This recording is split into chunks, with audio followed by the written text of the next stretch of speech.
Hi everyone, it's Lauren, and in this video I'm going to be reviewing all of the books that I've read in the first half of January. So let's get straight in because there are some fantastic books that I've read in the first part of this month. The first of which being Winter by Ali Smith. Now I'm quite a big Ali Smith fan. This is the second book in her seasonal quartet. The book that she released last year was Autumn. And these books aren't related in any kind of sense of plot, but they're so interesting because this book, although it is about completely different people, does feel very, very similar to Autumn. On the surface, this book is about a young man who breaks up with his girlfriend and then finds a stranger in the street and pays her to pretend to be his girlfriend when he takes her back home to see his mother for Christmas Day. And it's also about his mother's relationship with her sister. But it's about so much more than that. And what Ali Smith does brilliantly in all of these books, well, the two so far, is that she makes them feel very much about now. This book focuses a lot on nature and the environment and what we might be doing to the planet as a society. It also focuses on politics. There's lots of looking back of the past and politics in the 60s and 70s. It talks about family relationships and different remembrances of the same event, kind of whether your memory is very trustworthy. There's references to Shakespeare. There's lots of references to A Christmas Carol in here, which I thought were absolutely delightful. And I find it quite difficult to review this book because I think the reason I enjoyed it so much is that it is a continuation after Autumn, and I have a sneaky feeling that as I read the rest of the books in this series I'm going to like them more and more because it just feels like it's such a clever thing that she's doing. You don't have to have read Autumn to read Winter because they are unrelated stories, but each one just feels so current. Autumn really focused on the Brexit vote when that came out last year, and this just feels very appropriate for what's happening in politics in the world at the moment without kind of it being a really obvious political book. I might not recommend this if you haven't read Ali Smith before because there are some elements in it that are a little bit odd, and if you're not used to her writing style you might be like, what is this that I'm reading? I would probably suggest reading Autumn first if this is your first Ali Smith you've ever read, but aside from that, if you know her style already then you can dive straight in with this one, no problem. Next I read The Hitchhiker's Guide to the Galaxy by Douglas Adams, and I read this primarily because this was a pick for a book club that I have with my friends, and somebody else picked it, and I enjoyed this a lot more than I thought I would actually, because I thought it would be the kind of humour that is quite dated, but I still found it very enjoyable. When a group of aliens decide that they need to destroy the Earth because the planet is in the way of a road, basically an interstellar road that they're building, Arthur Dent, who is a very ordinary British man, gets saved by one of his friends who happens to have been an alien who is stranded on Earth, and is also writing some entries for the Hitchhiker's Guide to the Galaxy. So he saves Arthur and they join on this ship and meet a whole bunch of different people, and it's not really about anything, but it kind of is. I think it's difficult because this is the first book in a series, so I feel like there might be a little bit more factual plot as we continue with the series, but at the moment this just felt like an introduction to lots of different worlds. It's quite absurd and funny. The humour is very similar to a sort of Spike Milligan esque humour, I would say, and it's very British and very of its time, and I did find it quite funny still, really. It's an incredibly short book. It's like 150 pages or something, so I don't know if I'm going to continue with the series because I don't know if this would have been my thing if someone else hadn't picked it.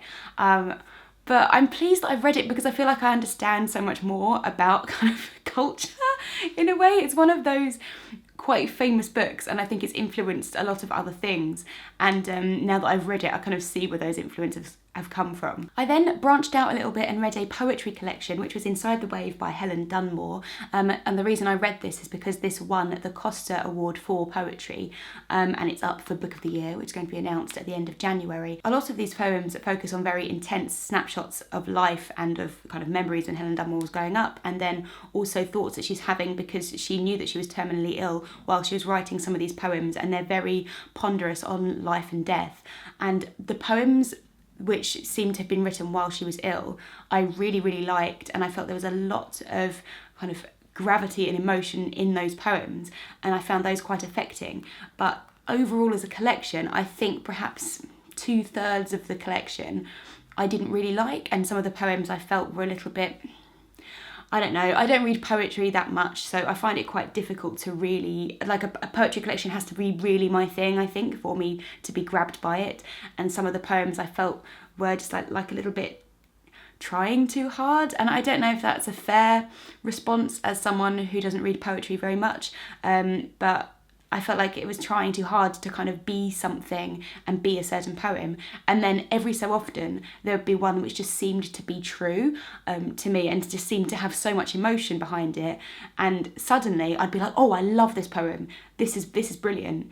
And then there'd be a few more which I felt were duds, in my opinion. So overall, I think I gave this something like 3 stars on Goodreads, because it was just moments of brilliance, and then the rest of it, just a style which isn't my style. I'm going to quickly talk about a book which I didn't like really at all, and then we're going to move on to a book that I really did like. So there's light at the end of this tunnel, but the book that I'm not very keen on was The Keeper of Lost Things by Ruth Hogan, which is a shame. I started reading this ages ago before Christmas, and then I stopped because I had all the Costa shortlisted books to read, and then I picked this up again.